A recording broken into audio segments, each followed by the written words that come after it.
आज आपल्या गणपती बाप्पाचे महाप्रसाद आहे।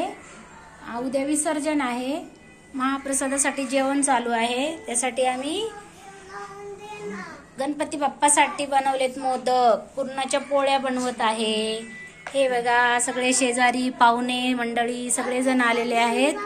हे बघा शेजारी, हे बघा पाहुणे मंडळी, हे बघा छोटे छोटे बाळ, हे आमचे शेजारी सगळे जण आलेले आहेत। हाय करा, आमची फॅमिलीला हाय करा। व्हिडिओ आवडला तर लाईक करा, शेअर करा, सबस्क्राईब करा। थँक्यू। हे पहा आपले छान मोदक झालेले आहेत। बाप्पाच्या नैवेद्याची तयारी। आज आपल्याकडे महाप्रसाद आहे। पुरणाच्या पोळ्या बनवत आहोत। चला तर मग पाहूया। आता आपण ह्या पुरणाच्या पोळ्या पाहणार आहोत। पुरणाचे मोदक बनवलेले आहेत।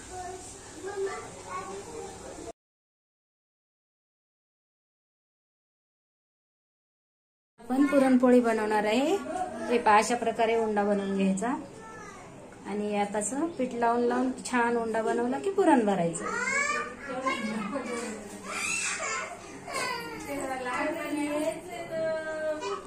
कोणाला नवीन शिकायचं आहे तर अशा प्रकारे उंडा बनवून घ्यायचा।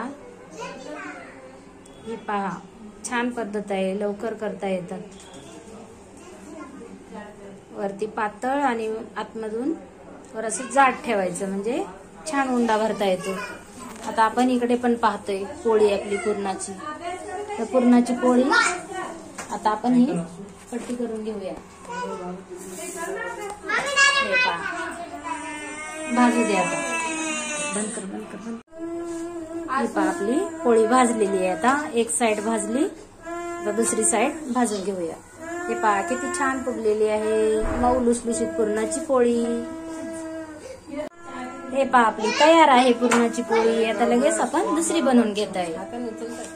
ही झाली पुरणाची पोळी, खूप छान झाली, मऊ लुसलुशीत। हे पहा अशाच करून घ्यायच्या पुरणपोळ्या।